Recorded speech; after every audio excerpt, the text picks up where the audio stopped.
My hands were trembling as I stood outside my husband's home office at 11:30 p.m., listening to a conversation that would shatter everything I believed about my marriage. Through the crack in the door, I could see Blake hunched over his computer with a woman I didn't recognize. A tall brunette with sharp features and expensive clothes. Stacks of pharmaceutical documents were spread across his desk, papers I recognized from my own company files. The Seattle operation netted us $2 million, Blake was saying, his voice low and focused. This Portland job will be triple that if we can get the Phase 3 trial data for the cancer drug.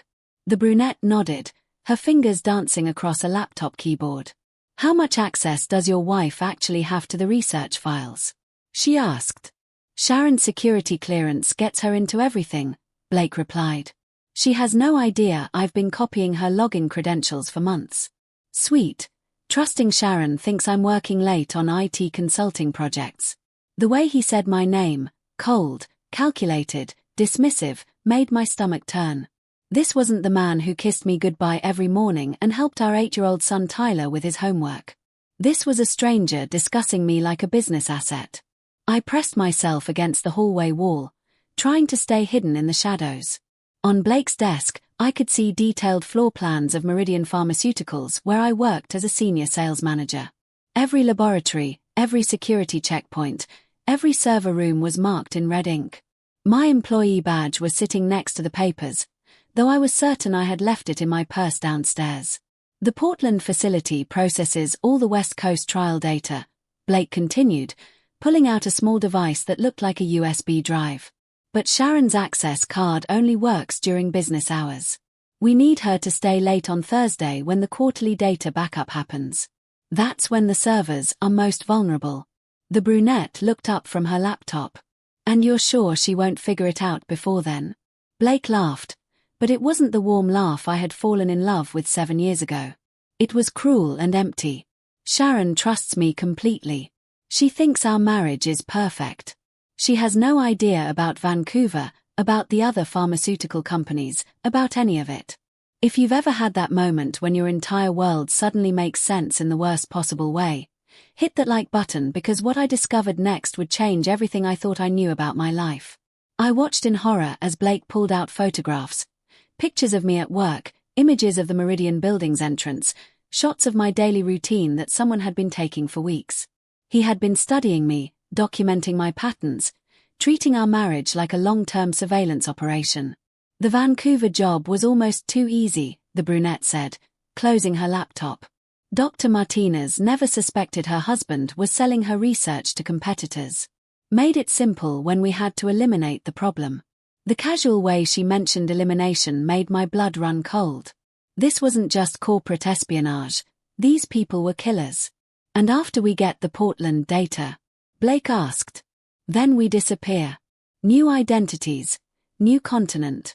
The wife and kid become loose ends we can't afford to leave behind. The words hit me like a physical blow. They were planning to kill Tyler and me after they finished stealing from my company. Everything I thought I knew about Blake, about our life together, about our future, it was all built on lies. Blake had married me for access to pharmaceutical research data. He had been planning this theft for years, and Tyler and I were never meant to survive once the job was finished. I needed to get back to my bedroom. I needed to think. I needed to figure out how to protect my son from the man I had trusted with our lives. As I started to back away from the office, my elbow bumped into the hallway table. A picture frame toppled over, hitting the hardwood floor with a crash that echoed through the quiet house. Both voices stopped. Blake's chair creaked as he stood up. The brunette whispered something I couldn't hear. I held my breath, my heart pounding so hard I thought it might explode. Footsteps approached the office door. 8 months earlier, everything had seemed perfect in our Portland home. Blake had been working as a freelance IT consultant for 3 years, taking contracts with various companies around the Pacific Northwest. The pay was good, he traveled frequently, and he always seemed excited about new projects that would, he claimed, finally give our family the financial security we deserved. When Blake announced he had landed a major contract with a Seattle-based tech company, I was thrilled for him. This could be the big break we've been waiting for, Jess, he told me that evening while Tyler played in the living room. The client wants to expand their data security systems across multiple industries, including pharmaceuticals. It's exactly the kind of specialized work that pays premium rates. I was impressed by Blake's growing expertise in pharmaceutical data systems. He seemed to know so much about research protocols, clinical trial procedures, and regulatory compliance requirements. When I mentioned this to him, he smiled and explained that his new clients had been teaching him about industry standards. "You work in pharma sales, so I want to understand your world better. It helps me ask the right questions when I'm designing security systems for medical companies." I thought it was sweet how interested he had become in my career at Meridian Pharmaceuticals. Blake started asking detailed questions about my work that went far beyond casual interest. He wanted to know about our computer systems, our data storage procedures, our security protocols. He even asked about my colleagues' access levels and work schedules. "I'm trying to understand how pharmaceutical companies really operate," he would say when I teased him about his curiosity. "It helps me design better IT solutions for my clients." The money started appearing in our joint account during Blake's second month on the Seattle project. Large deposits that he explained as performance bonuses and project completion payments. "These tech companies pay incredibly well for specialized security consulting," he told me. "When you can prevent data breaches that could cost millions, clients are willing to invest serious money in protection." I was amazed but also slightly confused by the amounts. $15,000 bonuses seemed excessive for IT consulting work. When I mentioned this to Blake, he became slightly defensive, insisting that I didn't understand how valuable cybersecurity expertise had become in the modern business world. Around the fourth month, I started noticing changes in Blake's behavior that made me uncomfortable. He became secretive about his phone, always taking calls in another room or stepping outside to talk. His laptop was suddenly password protected, and he never left it open when I was around. When I asked to check my email on his computer one evening, he quickly closed it and said he had confidential client information that couldn't be shared. "Company policy requires absolute discretion," he explained. But something in his voice felt different, more guarded than usual. I found strange items in Blake's car that didn't make sense for IT consulting work.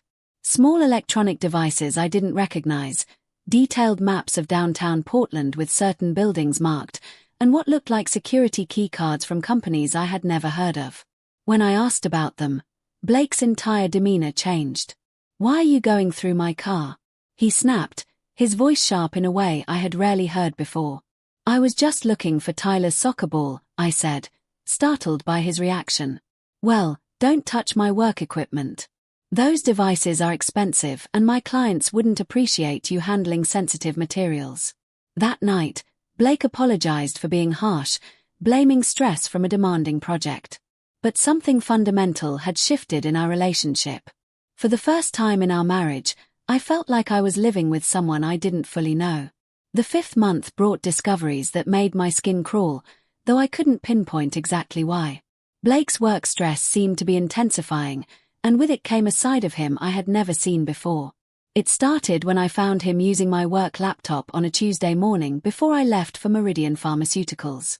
I had come downstairs early to grab coffee before my commute, and there was Blake, hunched over my computer at the kitchen table, his fingers moving quickly across the keyboard.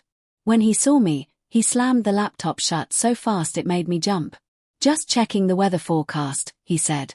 But his face was flushed and his hands were shaking slightly. "On my work computer, Blake? I could get in serious trouble if anyone discovers you access company systems with my login credentials." "It's fine, Sharon. I wasn't doing anything that could cause problems." His voice had that sharp edge again, the one that made me feel like I was walking on thin ice. Later that day at work, curiosity got the better of me and I checked my computer's access history. What I found made my blood run cold. Someone had been browsing Meridian's internal research databases, clinical trial protocols, and proprietary drug development files. The searches had been conducted using my login credentials, but they had happened at 5:30 a.m. when I was still asleep. I printed out the search history and confronted Blake that evening after Tyler went to bed. His reaction was more explosive than I had ever seen. "You're monitoring my computer usage now?" he shouted, grabbing my wrist hard enough to leave marks. "You don't trust your own husband." "Blake, you're hurting me," I whispered, looking down at his fingers wrapped around my wrist like a vice. He released me immediately, but the damage was done. Purple bruises were already forming on my skin. "I'm sorry," he said, but his apology felt hollow and rehearsed. "This consulting project is incredibly stressful, and I can't have you questioning everything I do. There are aspects of cybersecurity work that are complicated, things about corporate data protection that you wouldn't understand." He mentioned something about learning from previous projects in San Diego and Denver, but when I asked for details, he just walked away, leaving me alone in the kitchen staring at the bruises on my wrist. That night, I locked myself in the bathroom and examined the purple marks Blake had left on my skin. In 7 years of marriage, Blake had never laid a hand on me in anger. Now I was hiding bruises and making excuses for wearing long sleeves to work. The paranoia started in the 6th month. Blake began checking our windows obsessively, peering through blinds like he expected someone to be watching our house. He installed additional locks on all our doors and started keeping a handgun in our bedroom nightstand. "For protection," he said when I discovered the weapon. "Portland's crime rate has been increasing, and we need to be careful, especially with Tyler in the house." But it wasn't random crime that seemed to worry Blake. He was nervous around specific vehicles, particularly a black SUV with Washington state plates that I had started noticing in our neighborhood. When I mentioned seeing the SUV parked across the street, Blake's face went pale. "Stay away from that vehicle," he said urgently. "If you see it again, come inside immediately and don't make eye contact with anyone inside." "Why, Blake? What's happening?" "Just do what I tell you, Sharon. Please." The black SUV belonged to the brunette woman, though I didn't know that yet. I just knew that Blake was terrified of whoever was driving it, and that terror was making him increasingly dangerous to be around. I started finding small electronic devices hidden around our house. Tiny recording equipment behind picture frames and under furniture.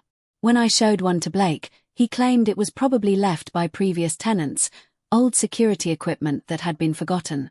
But he was lying. I could see the deception in his eyes.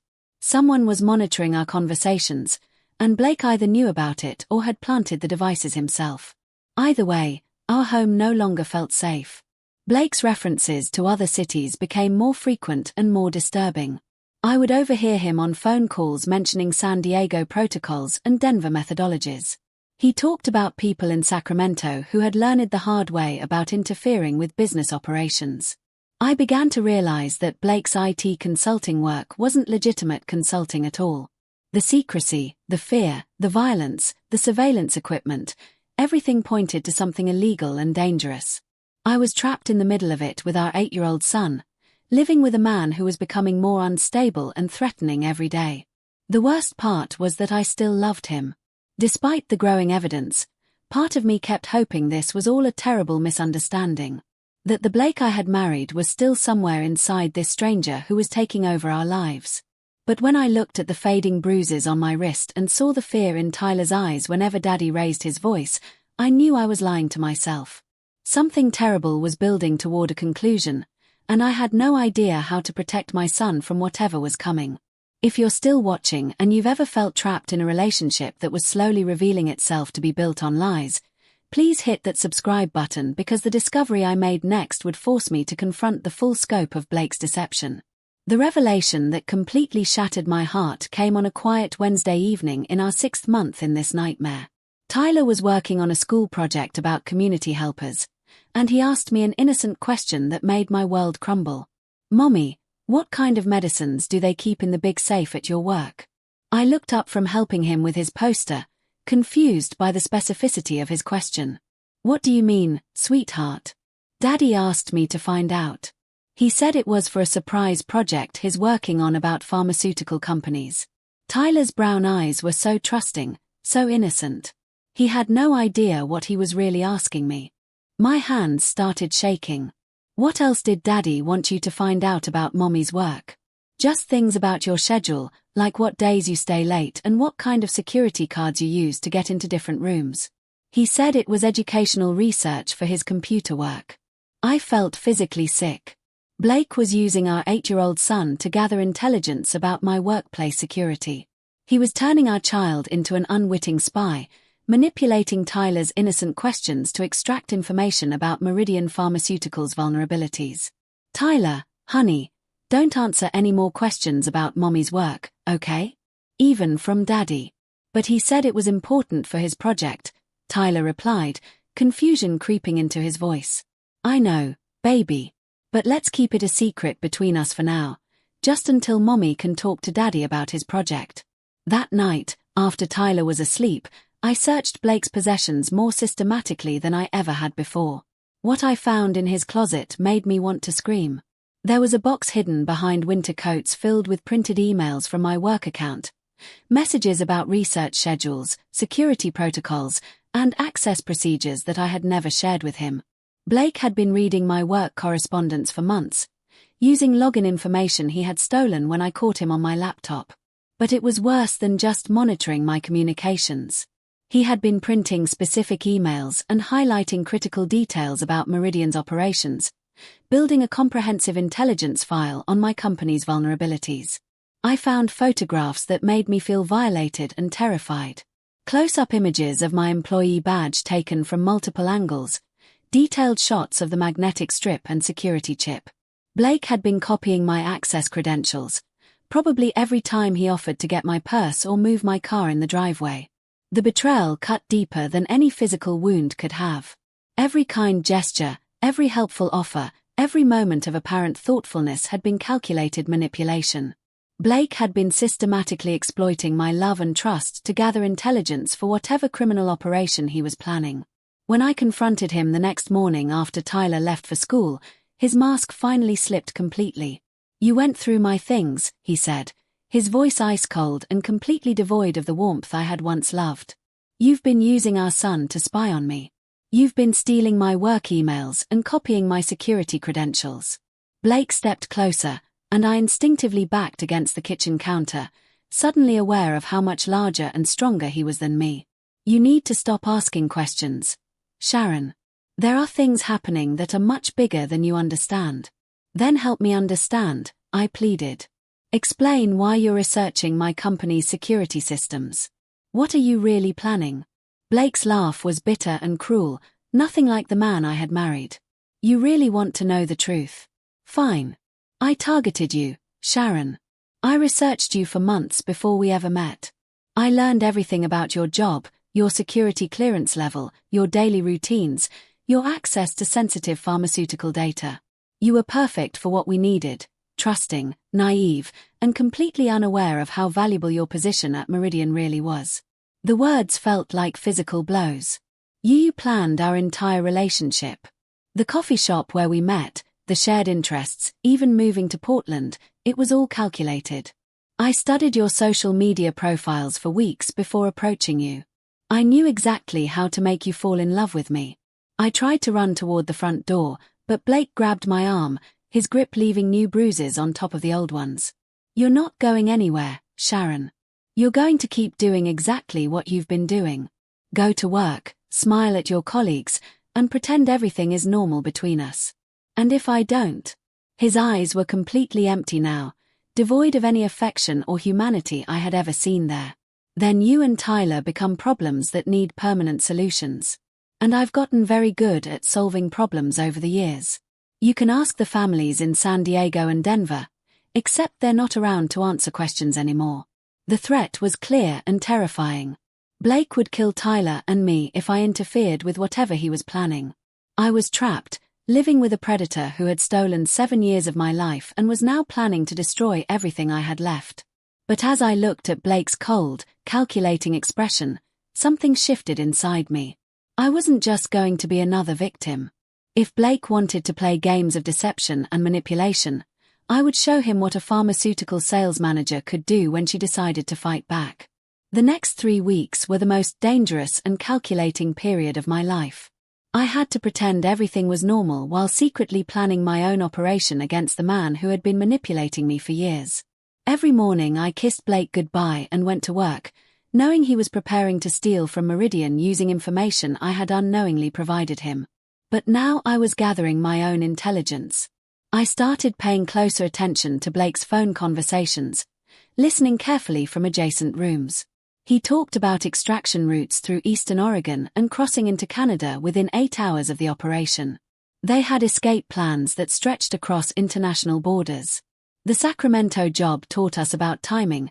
I heard him tell someone during a late-night call. We can't spend more than 6 minutes inside any facility.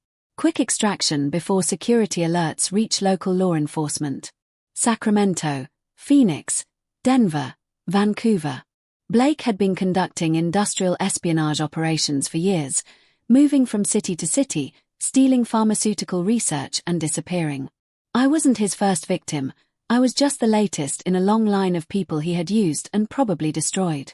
I discovered more evidence hidden in our garage that Blake thought I would never find. Fake identification documents with Blake's photograph but different names. Credit cards and passports from multiple countries. There was even a Canadian passport with Blake's picture, but the name Jonathan Mitchell from Toronto. The most chilling discovery was a detailed notebook containing information about me that dated back to before we ever met. Blake had researched my employment history, my daily routines, even my favorite restaurants in Portland. He knew I worked late on Wednesdays processing weekly reports. He knew I had high-level access to Meridian's research databases. He knew I was recently divorced and emotionally vulnerable when he first approached me.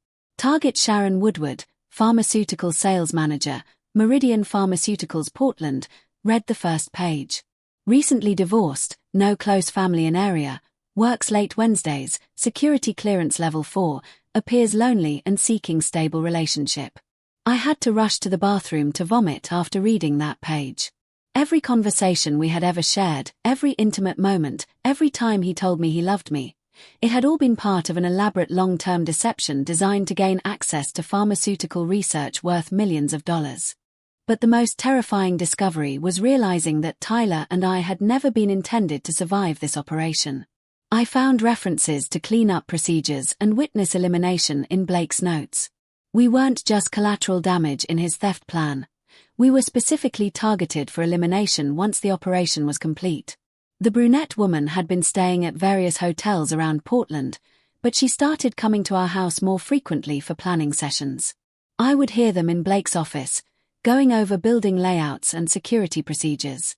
They had been studying Meridian for months, documenting every vulnerability, every guard rotation, every possible access point. Wednesday night is perfect, the brunette said during one conversation I managed to record on my phone. Sharon confirmed that she stays late for weekly report processing.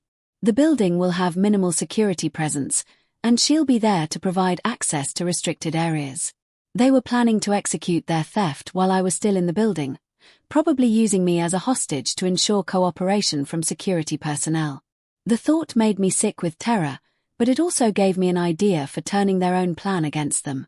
I started documenting everything I could find. I photographed the fake identification documents, copied license plate numbers from vehicles that visited our house, and recorded as many conversations as possible. If something happened to me, I wanted there to be evidence of what Blake and his accomplice had done. But more importantly, I began formulating my own plan for destroying them both. The hardest part was protecting Tyler while gathering intelligence and preparing my counterattack. Blake had started asking our son more questions about my work schedule, disguising his interrogation as casual dinner conversation. "Mommy works really hard at her pharmaceutical company, doesn't she?" he would say. "What time does she usually leave the office on Wednesdays?" I had to teach Tyler to give vague answers without making Blake suspicious or putting our son in danger. "I don't really know, Daddy. Sometimes early, sometimes late." But I could see the confusion in Tyler's eyes. He didn't understand why questions about Mommy's work had become so frequent or why I seemed frightened whenever Blake brought up my job. One night, Tyler crawled into bed with me after a nightmare. "Mommy, are you and Daddy getting divorced like my friend Jake's parents?" "Why would you ask that, sweetheart?" "Because you seem scared of Daddy now, and he looks at you differently than he used to. Sometimes I hear you crying at night." Even an 8-year-old could sense the danger that had invaded our home. I held Tyler close and promised him that everything would be okay, but I wasn't sure I believed it myself. I was planning something that could either save our lives or get us both killed. Time was running out. Blake's theft was scheduled for the following Wednesday, and I still wasn't sure my counterplan would work. But I had gathered enough evidence and set enough traps that Blake and his accomplice would regret ever targeting my family. If you're still following this story and you've ever had to make a decision that could save your life or destroy it, please hit that notification bell, because what I did next would determine whether Tyler and I survived or became just another unsolved case. 3 days before Blake's planned theft, I made the most dangerous decision of my life. I had spent weeks gathering evidence, setting traps, and preparing for a confrontation that would either expose Blake's entire criminal operation or get Tyler and me killed in the process. I couldn't go to the police yet. Blake had too many escape routes planned, and I needed to ensure he couldn't run before authorities could arrest him. More importantly, I needed to protect Tyler from becoming collateral damage in whatever violent conclusion was coming. My plan was risky and required perfect timing, but it was the only way to turn Blake's own methods against him. He had spent months manipulating me through deception and psychological warfare.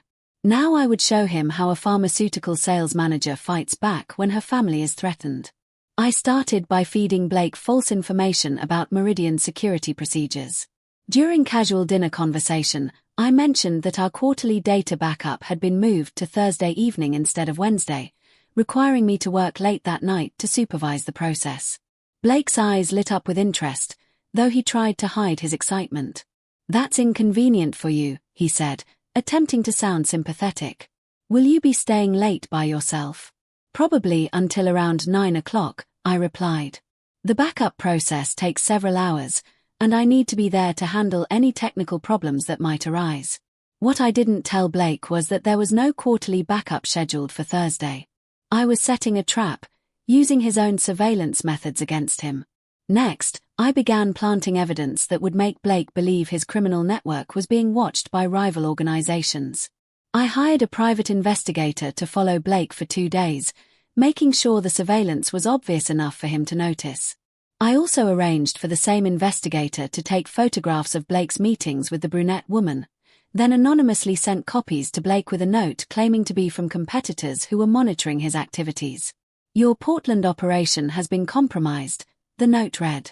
"Recommend immediate extraction before local authorities become involved." Blake's paranoia reached new levels after receiving the photographs. He started checking our windows constantly and making panicked phone calls to the brunette woman about accelerating their timeline. They moved their planned theft from the following week to Thursday night, exactly what I had hoped they would do. But my most crucial preparation involved Tyler's safety. I arranged for my sister in Seattle to pick Tyler up from school on Thursday, telling her we had a family emergency that required him to stay with her for several days. Tyler was confused and upset about the sudden change in routine, but I convinced him it was a surprise vacation to visit his cousin. "Mommy has to work late for the next few days, and I want you to have fun with Aunt Rebecca instead of being stuck at home with a babysitter." Tyler wasn't entirely convinced, but he agreed to go to Seattle as long as I promised to call him every night. Thursday morning arrived with the weight of a death sentence. I dropped Tyler off at school, kissing him goodbye and memorizing his face in case it was the last time I would see him alive. He sensed something was wrong and hugged me longer than usual. "Mommy, you seem really scared about something," he whispered in my ear. "Everything's going to be okay, baby. I love you more than anything in the world, and I promise I'll call you tonight." At work, I went through the motions of a normal day while my heart pounded with anticipation and terror. I had notified Detective Torres with Portland Police about Blake's planned theft, providing him with copies of all the evidence I had gathered over the past weeks. But I had asked him to wait until Blake and his accomplice were actually inside Meridian's building before making arrests. I needed them caught in the act with no possibility of escape or denial. At 6 p.m., I sent Blake a text message, "Working late tonight for the quarterly backup. We'll probably be here until 9:30. Don't wait up for me." His response came immediately, "Be careful, honey. I love you." The false affection in his message made me want to throw my phone across the room. At 7:45 p.m., I saw Blake's car pull into Meridian's parking lot. Through the office windows, I could see police officers positioning themselves around the building, staying out of sight until Blake and the brunette woman made their move. They entered through the rear loading dock at exactly 8 p.m., using keycards that Blake had somehow obtained or duplicated. They moved through the building with practiced efficiency, heading directly toward the research data servers on the third floor where I was waiting. Blake was carrying what looked like sophisticated computer equipment for copying digital files. The brunette woman had a large bag that probably contained additional electronics and tools. They clearly had done this many times before and expected the operation to go smoothly. When they reached the server room, they found me sitting calmly at one of the workstations, my hands folded in my lap. Blake's face went through a series of expressions: surprise, confusion, then cold calculation. "Hello, Sharon." His voice was completely different now, stripped of any pretense of affection or warmth. "I thought you'd be working in your usual office tonight." "I was," I replied, keeping my voice steady despite my racing heart. "But then I realized you might need help accessing the research files you've been planning to steal." The brunette woman stepped forward, her hand moving toward something under her jacket. Blake held up a hand to stop her, his eyes never leaving mine. "You've figured it out." "I figured out that you're industrial spies who have been using me for months to gather intelligence about Meridian security systems. I figured out that you married me specifically to gain access to pharmaceutical research data. And I figured out that you were planning to kill Tyler and me after tonight's theft." Blake nodded slowly, almost seeming impressed. "You're smarter than I gave you credit for, Sharon. Most of my previous targets never realized what was happening until it was too late." "Previous targets?" I asked, though I already knew the answer. "How many other women have you manipulated and murdered for corporate espionage operations?" Blake's smile was cold and proud. "Enough to make me very good at what I do. The pharmaceutical industry is worth billions, and there are always competitors willing to pay premium prices for the right research data. Well, I have some bad news for you, Blake. This time you picked the wrong target." I stood up from the workstation and stepped back toward the server room's main door. "Tonight your criminal operation ends permanently." That's when Blake noticed the small recording device I had been holding in my lap.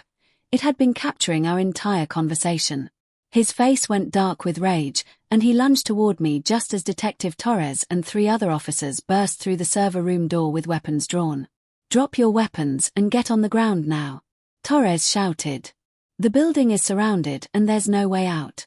The brunette woman tried to run, but officers were already blocking every exit route. Blake stood frozen in the middle of the room, realizing that his elaborate criminal operation had been completely dismantled by the woman he had thought was just another naive victim. As they handcuffed Blake and read him his rights, he looked at me one last time with pure hatred in his eyes. "You have no idea what you've done, Sharon. There are people who won't be happy about this.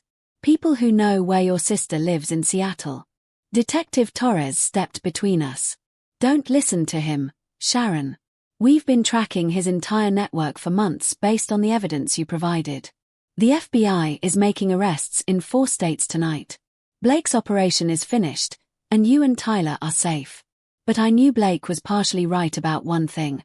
I would never be completely safe as long as he was alive and capable of reaching out to criminal contacts from prison. That's why I had prepared one final surprise that Blake wouldn't discover until much later. 6 months after Blake's arrest, Tyler and I were living in Denver under new identities provided by the FBI Witness Protection Program.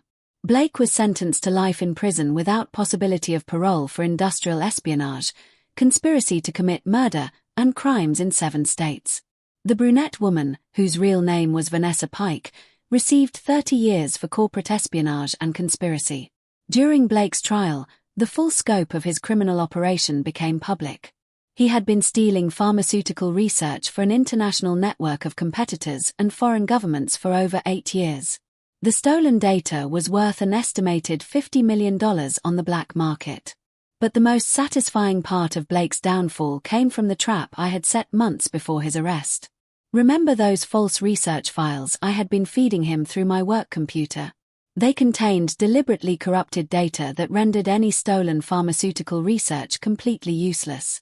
Blake's buyers discovered they had purchased worthless information, and several of them placed bounties on Blake's head that would follow him into whatever prison he ended up in. I had used Blake's own manipulation tactics against him so thoroughly that he not only lost his freedom but also became a target for the criminal network he had been working with. It was the perfect revenge for someone who had built his entire life around deception and betrayal. Tyler is doing well in Denver. He's in therapy to help process the trauma of discovering that the father he loved had been planning to kill us both. But children are resilient and he's making good progress. He doesn't remember Blake as a father anymore. He remembers him as the bad man who tried to hurt Mommy.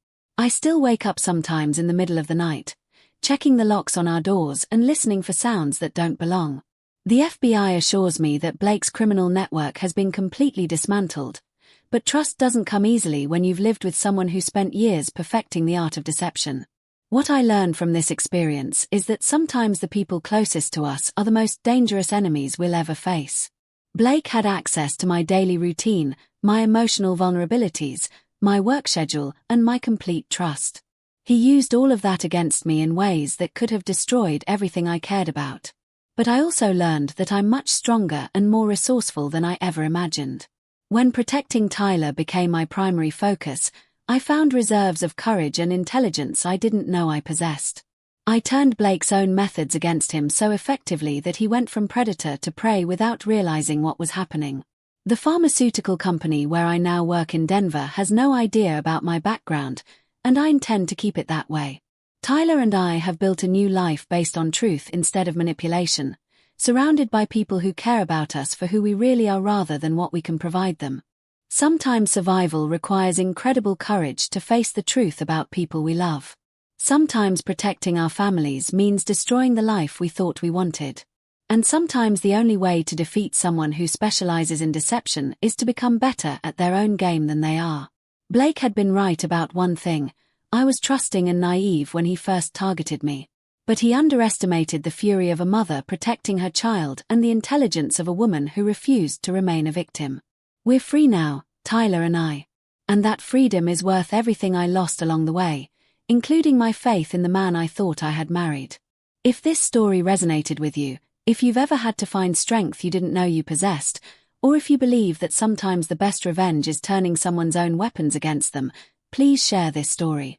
Because somewhere out there, another woman might be living with her own version of Blake, and she needs to know that survival is possible, that fighting back is an option, and that even the most elaborate deception can be turned against the deceiver. The most important lesson I learned is this: trust your instincts, document everything, and never underestimate your own capacity for strategic thinking when the people you love are in danger. Blake thought he was the smartest person in the room, but he forgot that pharmaceutical sales managers succeed by understanding people, building relationships, and executing complex strategies under pressure. In the end, I used all of those professional skills to dismantle his criminal operation and ensure that he would never hurt another family the way he tried to hurt mine. And that victory belongs to every woman who has ever refused to be just another victim in someone else's violent plan.